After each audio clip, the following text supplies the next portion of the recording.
יש לנו לקוח מיוחד שכל האוטו שלו מזוות בצד, אבל היה חסר לו משהו אחד להשלים את הלוק.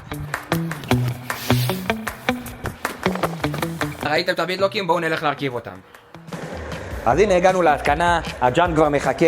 שלב ראשון אנחנו צריכים בעצם לפתוח את כל הברגים של הביטלוק שכרגע סוגרים אותו. עכשיו פה יבוא הילוך מהיר ואתם תראו הכל נפתח.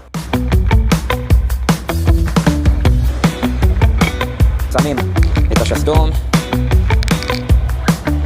אז בביטלוקים משונה מג'אנט רגיל אנחנו מרכיבים רק את החלק התחתון שישב פה.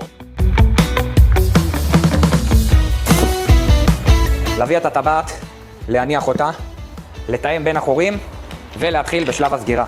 קודם כל וחשוב מאוד חברים, הסגירה צריכה להיות סגירה ראשונית ידנית. וחיזוק עם רצ'ט בצורה אלכסונית.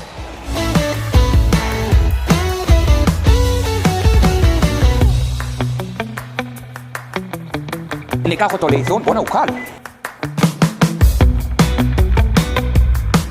עושים איזון לצמיג.